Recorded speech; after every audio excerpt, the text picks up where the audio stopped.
Bismillahirrahmanirrahim. Assalamualaikum warahmatullahi wabarakatuh. Semangat, salam semangat untuk teman-teman Unisa Muda Berkemajuan. Oke, pada kesempatan kali ini kita akan membahas tentang strategi pengajaran. Apa sih strategi pengajaran? Strategi pengajaran itu ya disebut juga dengan strategi instruksional. Diartikan sebagai kegiatan yang dipilih oleh guru dalam proses belajar mengajar. Jadi suatu bentuk kegiatan yang tujuannya adalah memberikan kemudahan atau fasilitasi kepada siswa didiknya supaya tujuan pembelajaran tersebut dapat tercapai. Nah, ini kata kuncinya. Jadi merupakan suatu kegiatan untuk mencapai tujuan belajar. Nah, ini melingkupi apa saja ya, melingkupi komponen dari materi pengajarannya, prosedurnya, kemudian metode-metode pembelajarannya yang tujuannya adalah untuk membantu siswa tersebut dalam mencapai tujuan instruksional atau tujuan tertentu. Tidak ada. Jadi menurut Ormord itu dalam memilih strategi pengajaran itu tidak ada yang tunggal dan dianggap terbaik. Kenapa bisa terjadi seperti itu? Karena masing-masing peserta didik itu adalah unik.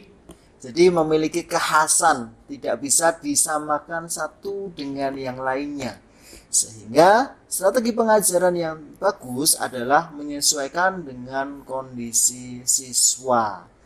Nah, tapi sayangnya banyak sekali siswa-siswa yang sering kali mengalami hambatan dalam proses belajar di sekolah karena adanya karakteristik yang dimilikinya. Ada beberapa contoh yang disebut dengan gangguan belajar spesifik yang masuk ke dalam learning difficulties.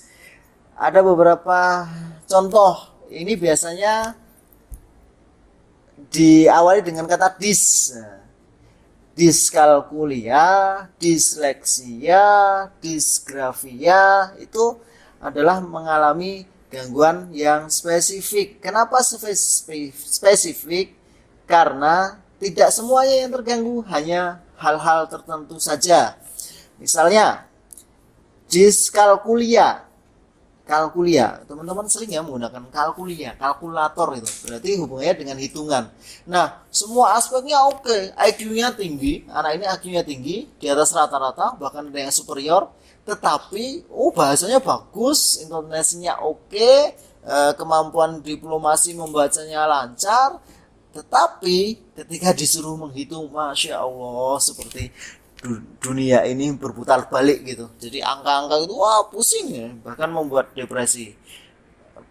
Gimana itu bisa terjadi? Padahal IQ-nya tinggi loh. Kalau IQ-nya sangat tinggi biasanya semua komponennya beres gitu kan. Tetapi ada beberapa komponen dalam IQ-nya itu mathematical reasoning atau kecerdasan matematisnya itu terhambat itu. Nah, ini adalah contoh dari gangguan belajar spesifik. Ada lagi disleksia, yaitu dalam hal membaca. Pinter ngitungnya jagoan kali ini ya kan. 100 nilainya 100, ngitung apa aja canggih gitu kan. Lancar, tetapi ketika membaca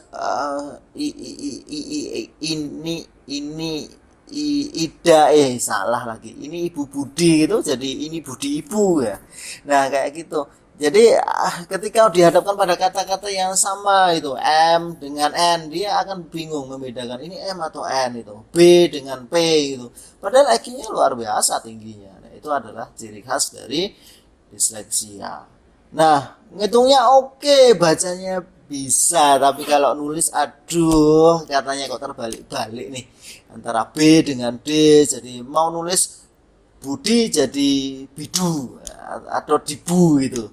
Atau mau menulis mama jadi Nana. Nah, ini dalam hal tulisannya itu kacau, struktur katanya kacau. Nah, ini namanya gangguan belajar spesifik.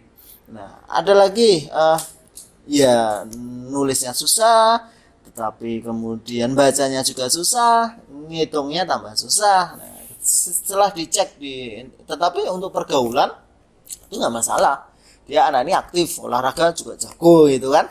Nah tetapi setelah dicek IQ-nya ternyata ketahuan nih, oh ternyata di bawah 90. Nah ini contoh dari anak-anak yang slow learner. Slow learner itu rentang IQ-nya sekitar 70 sampai 90. Ada yang dinamakan below average dan juga ada namanya borderline atau di bawah rata-rata. Nah, ini adalah ciri khas dari anak slow learner. Jadi berbeda. Terus kemudian ada nih yang di rumah, ini yang sering terjadi di sekolah-sekolah juga, terutama di TK. Di rumah itu ceriwis itu nyanyi itu kan. Terus kemudian dia ngobrol juga oke, komunikasi dengan orang lain juga oke. Tetapi ketika di sekolah ditanya gitu, siapa namamu? Cuma diem 1000 bahasa gitu. Jadi sepanjang hari misalnya dalam sekolah TK itu kan 2 jam gitu kan, anak ini cuma diem membisu. Diem. Ini lagi cari jurus atau gimana ya? Ternyata tapi ketika di rumah anak ini ngoceh sama ibunya. Bu, tadi saya di sekolah ini dikasih ini. Oh, gurunya baik. Padahal di sekolah diem. Nah, ini ciri khas dari selective mutism. Terus ada lagi nih anak yang nggak bisa diem gitu, sukanya panjat-panjat. Kalau di sekolah sukanya tawaf gitu ya, keliling kelas gitu. Dikelilingi semuanya. Terus kemudian ketika duduk hanya bertahan hitungan ketukan loh, tidak hanya detik ya, ketukan. Terus kemudian lari-lari lagi. Nah ini, tetapi biasanya ada yang pintar, ada yang enggak juga sih, karena tidak fokus, mudah-mudah terganggu gitu fokusnya. Nah, ini adalah ADHD, Attention Deficit Hyperactive Disorder. Dan ada anak yang mengalami hambatan dalam proses pembelajaran formal, itu yang lari ke sana ke sini, suka yang berputar, berpikirannya sudah loncat-loncat dan asik dengan dunianya sendiri. Nah, itu ciri khas dari autism. Nah, kita harus mengenal nih masing-masing dari hambatan itu sehingga kita bisa menerapkan strategi yang tepat dalam pembelajaran. Tidak bisa disamakan antara anak yang diskalkulia dengan disgrafia, itu tentunya beda karena permasalahannya berbeda. Yang satu adalah masalah di tulisan, yang satu adalah di hitungan. Nah, ini harus diformulasi khusus sehingga memberikan modifikasi perilaku atau memerlukan metode pembelajaran yang khusus dan spesifik. Nah, macam-macam tekniknya, ada yang metode analisis kelas, ada metode dengan flip card, kartu, terus kemudian ya macam-macam lah, banyak sekali metode-metode yang unik. Nah, guru harus memahami, pendidik harus paham bahwa setiap anak juga memiliki karakter yang berbeda. Terus kemudian bagaimana dengan slow learner? Apakah terus kemudian dikasih kamu itu nggak bisa dasar kamu BOD gitu ya? Nah itu iya, karena mungkin metodenya salah. Orang remedial teaching ya dia akan paham, insya Allah akan paham ketika dilakukan pengulangan, yaitu dengan remedial teaching. Nah, terus kemudian bagaimana dengan selective mutism tadi? Apakah kemudian karena tidak bisa ngomong terus dipaksa ngomong, mulutnya dibuka-buka gitu, ngomong gitu? Ya enggak juga. Jadi harus didekati dengan pendekatan yang persuasif, dengan kasih sayang untuk mengajak, atau dengan reward yang menarik, atau dengan token ekonomi sehingga anak ini bisa ngomong dan akhirnya bisa berbaur dengan lingkungannya. Nah, inilah strategi-strategi pengajaran itu sangat sangat kompleks ya. Jadi kita yang penting adalah mengetahui sasaran atau anak didiknya, karakteristiknya seperti apa. Bagaimana dengan sekolah reguler gitu kan? Sekolah reguler dengan berbagai macam populasi dan sampelnya, ada yang pinter, ada yang kurang pinter, ada yang aktif, yang enggak. Nah, guru harus bisa mencermati dalam memperlakukan anak. Tidak bisa disamaratakan meskipun ada penilaian yang sifatnya kuantitatif, tetapi secara kualitatif tentunya harus dipahami bahwa kita sebagai pendidik harus memahami karakteristik anak, bahwa anak itu adalah unik, ya. Anak adalah unik.